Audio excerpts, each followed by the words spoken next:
You have to genuinely believe that people can develop and learn and improve, that you can get better at communicating, that they can get better at whatever the skill or behavior is. Your intention can't really be to fix the other person or to make them see that you're right. Your intention needs to be about mutual growth and the relationship you want to create together. You're not going in to win or to punish. You're going in to build something. You're going in with the hope that things can get better. Welcome.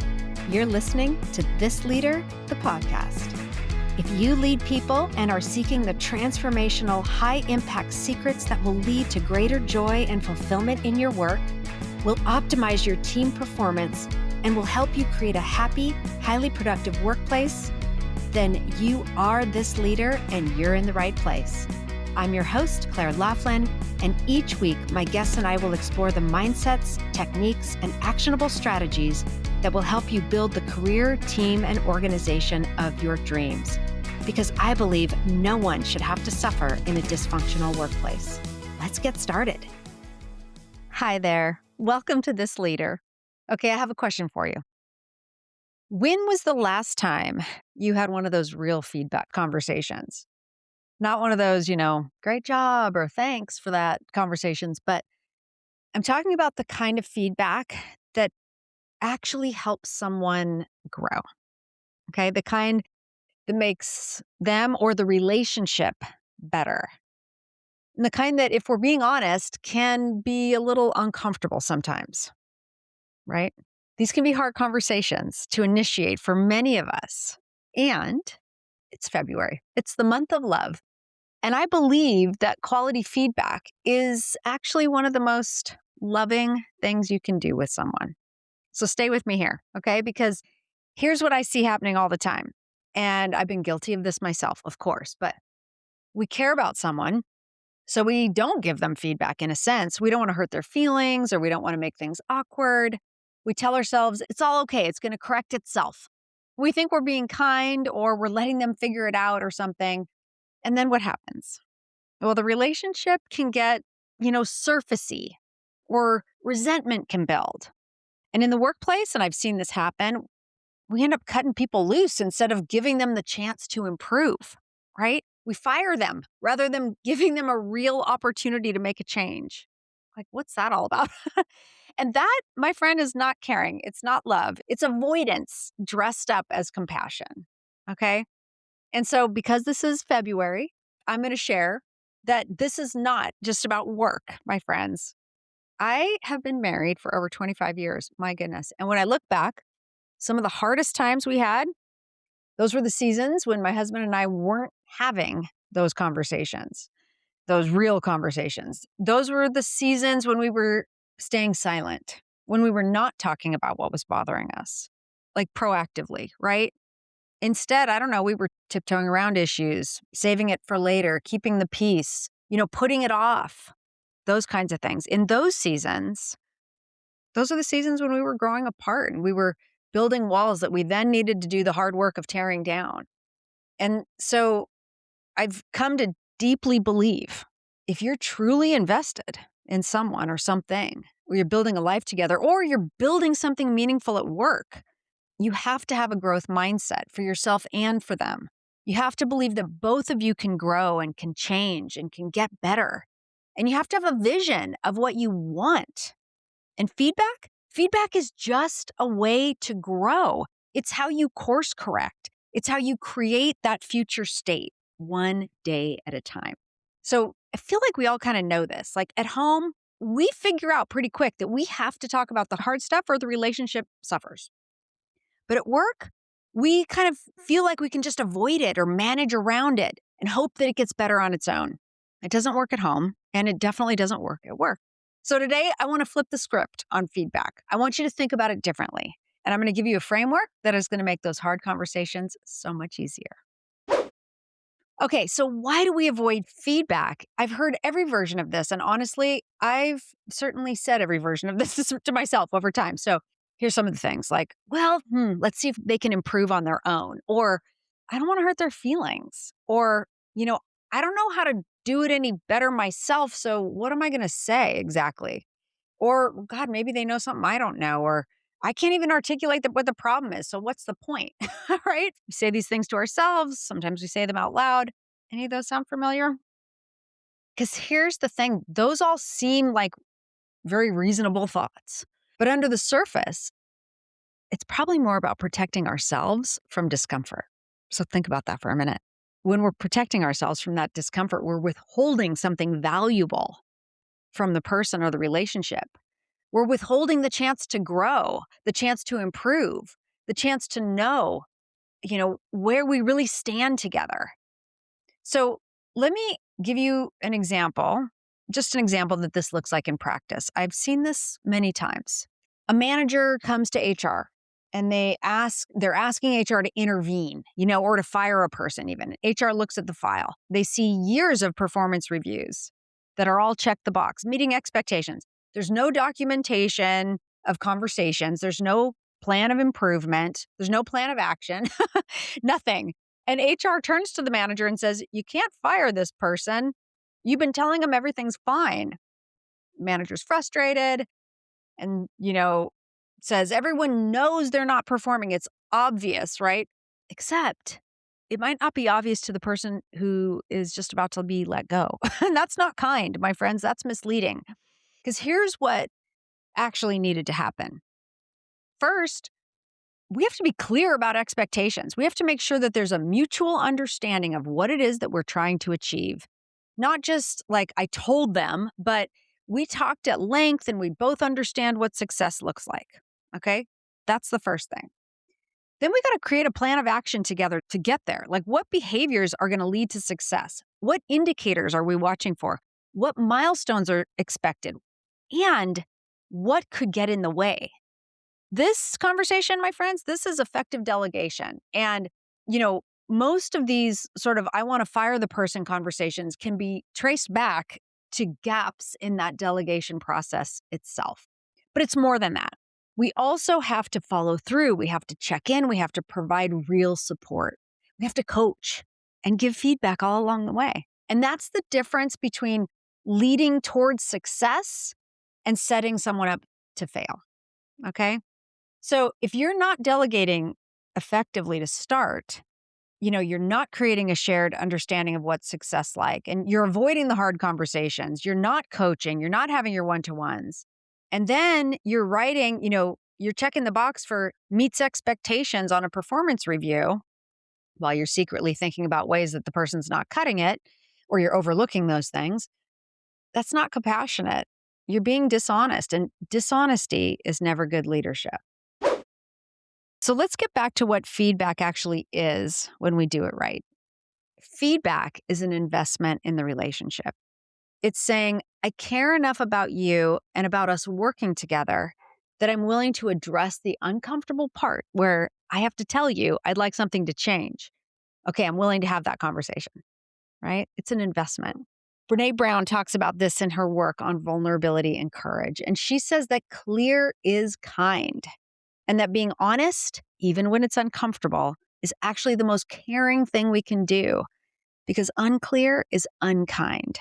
And staying silent is unkind. And yes, this can feel vulnerable, even if you're in the manager role and you're the one giving the feedback, because when you give feedback, you're exposing yourself, like you're exposing what matters to you. You're revealing your standards, your values, your hopes for how things could get better, and people can question those. So it can feel vulnerable. You might also know about Kim Scott's work. She wrote Radical Candor, very, very popular book, great book. And she talks about this as caring personally while challenging directly. And I really appreciate that framework because it captures both sides of, two important things. You have to genuinely care and be willing to challenge the status quo or challenge them at times. Okay. Holding both of those things together is where the magic is. It's an act of hope, right? In a sense, it's saying, I see a better future for us and I want to build that future together. That is love, my friends. That's what love looks like in a professional relationship. I mean, it's caring. It's not firing someone who never knew they were failing. And it's not letting resentment build up in you until you can barely stand it. It's not staying surface level and floating along the surface and, letting the relationship slowly wither or die. It's none of those things. But I want to be clear. What I'm not talking about is constant criticism. I'm not talking about nitpicking every little thing someone does, like feedback all the time. I got to give you some feedback, right? That's not feedback, really. I think that's just exhausting. So be careful with that. I'm talking about creating a culture, okay? Starting with you, where feedback flows in all directions, where it's an exchange of ideas that helps relationships and outcomes improve. Because here's what's magical: when both people or the whole team or whatever can come from this place of wanting to grow, everyone's invested in a better outcome, and people see feedback as a gift and as a pathway toward getting better, well, that changes everything. Now, before I give you my framework, I want to acknowledge something. There are, I don't know, thousands, who knows, millions of books on this subject. I mean, really, come on. I'll just name a few. Carol Dweck on the growth mindset, Brene Brown on vulnerability and clear expectations, Kim Scott, radical candor, the whole crucial conversations approach. These are just a few of the heavy hitters out there. Why are there so many books here? Why have so many people dedicated their lives to helping others have these conversations? Because it's that important, my friends, and it's hard.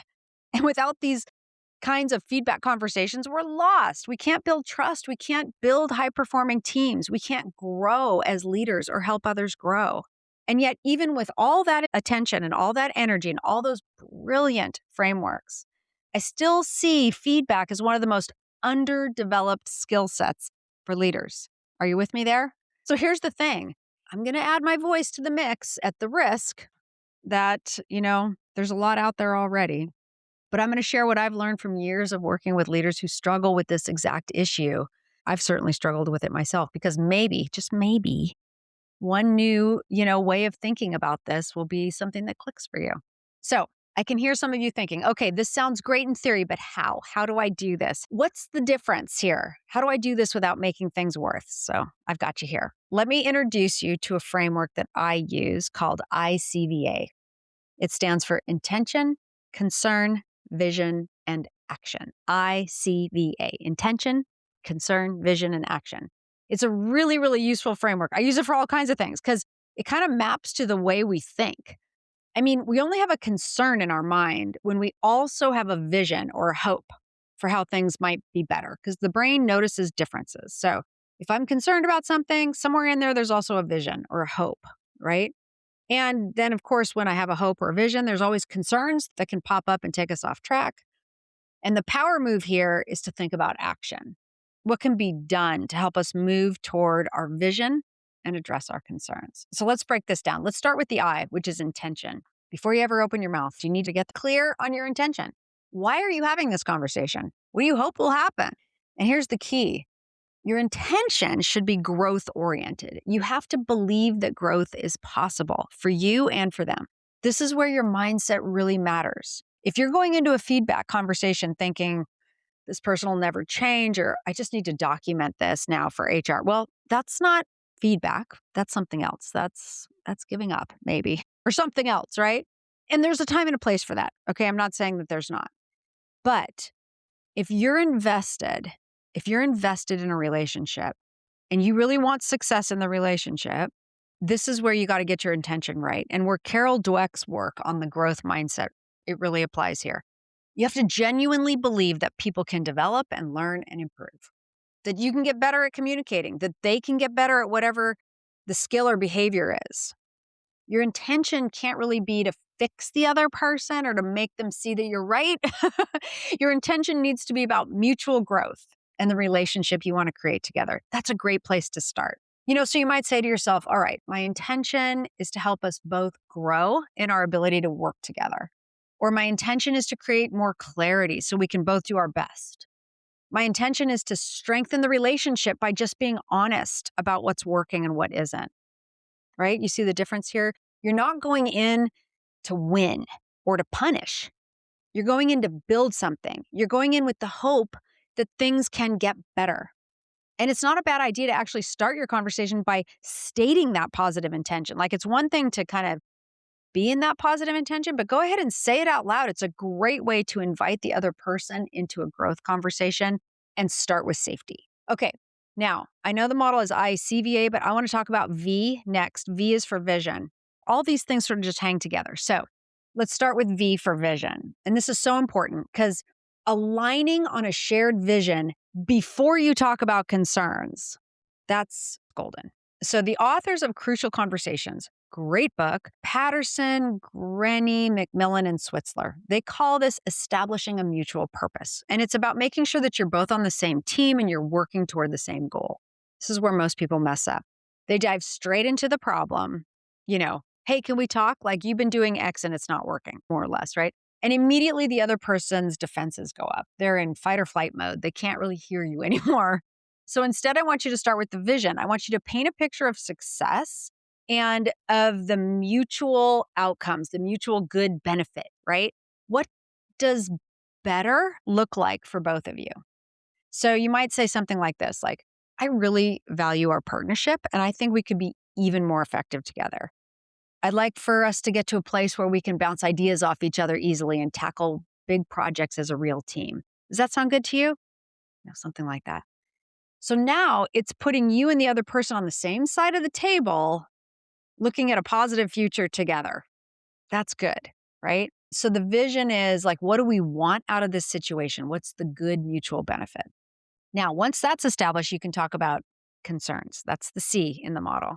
Notice, again, you're doing this in the context of where you're headed, the positive place you're headed. This is where I language becomes your best friend, right? You want to speak from your own experience. You're not attacking, you're sharing your experience. So you might say something like this. Hey, here's what I'm noticing. When I bring up a new idea in our meetings, I feel like I get shut down before I've even finished explaining it. And that makes me hesitant to share, which I don't think serves either of us, right? So you're naming your own experience here. You're being honest about the issue. You're owning your part of it. You're acknowledging how it affects you. You're not making anyone wrong. Okay. Now let's go to A for action. So at the end of this, you've got your intentions set, you've set up a shared vision, you've expressed your concerns using that positive I language type ownership language. Now I want you to suggest actions.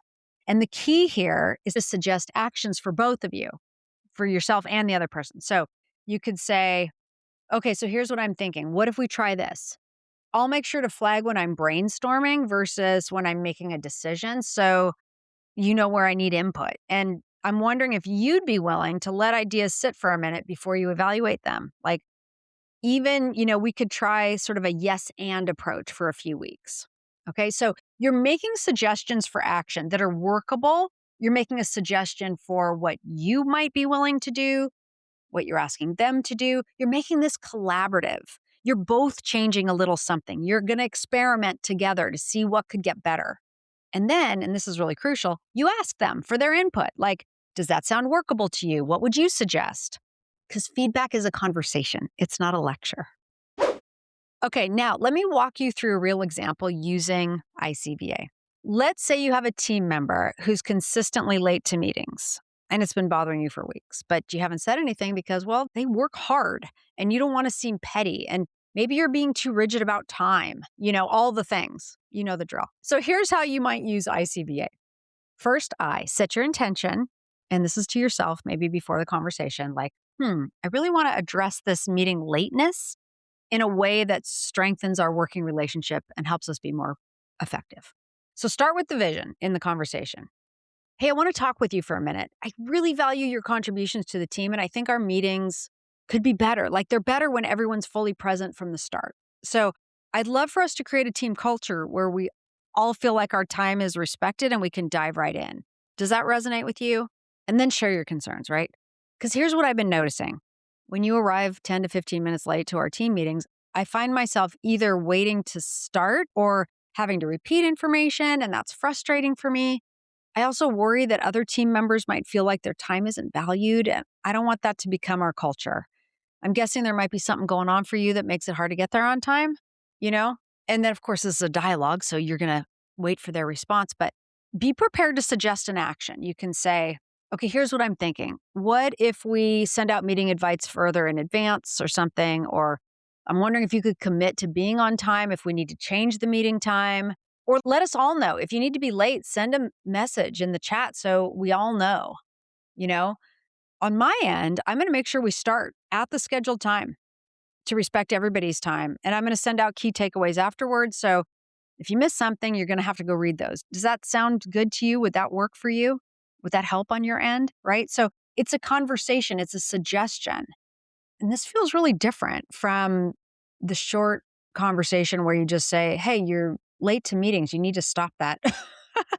I mean, sometimes that's appropriate too. But in the relationship that you're thinking of, if that's not it, then think more in this ICVA model. Okay, now I want to acknowledge something really important here. Even with the perfect framework, giving feedback is hard. You might still feel nervous. Your heart might race. You might worry that you're going to mess it up, or you might worry about the relationship. That's normal. That's human. It's a good sign that you care about the relationship. And here's what I've learned. People can sense when feedback's coming from a place of genuine care versus when it's coming from frustration or blame. And that's why that intention is so important and why you need to do that work up front to check your intention. Because if you've connected already to your positive intentions and a shared vision, you're willing to own your part and think about suggested actions as experimentation, all of that's going to come through. Doesn't mean that the conversation is going to be easy, but it does mean that it's more likely to improve things. And one more thing, this is really important. Don't save up all your feedback. Again, don't nitpick, but don't save everything up and wait until you're so frustrated that it all comes out in one big, fireball. Think of feedback as an ongoing conversation, not a once a year performance of you. It should be coaching toward your shared goals. Small course corrections along the way, those are gifts. Those are acts of caring and love. But waiting until someone's failing and then hitting them with 6 months worth of problems, that's not feedback. That's punishment. And we really want to be aware of that. Let's talk about what happens when you do everything right and the conversation still goes off the rails because it's happened. You can have the best of intentions, the clearest vision, the most careful I statements, and the other person still gets defensive or they shut down or they turn it around on you, right? First off, take a breath. This doesn't mean you failed. It might mean that there's a trust issue underneath that needs to be addressed first. Or you can find yourself walking on eggshells around someone. If you're terrified to bring up even small concerns, those are signals, my friend. Those might not be about your feedback skills. It's more likely about a foundation of trust or a lack thereof in the relationship. So here's what I want you to know. You can't build accountability and good results without trust. Trust is the base of that pyramid. You can't have honest feedback in a relationship where safety doesn't exist. So if feedback conversations tend to go sideways, if someone is reacting in a way that feels much bigger than the issue that you raised, pause.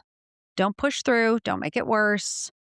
You might say something like this, I notice this conversation is getting really tense and that is not what I want. Can we take a step back? I really care about our working relationship and I want to make sure that we can talk about things openly. What would help right now? Pause. Put a pause in there. Sometimes the feedback conversation reveals that there's deeper work to do on trust, and that's very valuable. So I'm going to do probably several episodes on building trust very soon because it is so, so important. But for now, just know if feedback is going wrong, we're going to need to take a look at trust and look at safety. That's probably where the work needs to start. Okay, so here's what I want you to do this week, my friends. First, think about one relationship at work where things could be better, where there's something that you've been avoiding saying. Get clear on your intention. What do you really want for this relationship? Where are you coming from with this? Picture a shared vision. What does better look like for both of you? Write down your concerns. Use I statements. I notice, I feel, I'm concerned. Prepare a little bit. It's so important. And brainstorm some possible actions, both for you and for them. You don't have to have this conversation yet if you're not ready, but do the work. Do that 5 minutes of prep. I promise you, when you approach it this way, you're going to feel more confident. You'll feel more grounded, probably get better outcomes. And when you do decide to have the conversation, remember, this is an act of caring. It's an investment. It's you saying, I see a better future for us, and I want to build that with you. Okay? So that's it for today, friends. If this episode resonated with you, I'd love to hear about it, of course. Share it with another leader who might need this message. And stay tuned because in that upcoming episode, we're going to dive deep into trust. As we talked about today, you can't have honest feedback without that foundation of trust. So we'll talk about how to build it, how to rebuild it when it's broken, and how to know when you're standing on solid ground. Remember, feedback isn't something we just endure. It's one of the most powerful tools we have for building real, meaningful, productive, forward-moving relationships.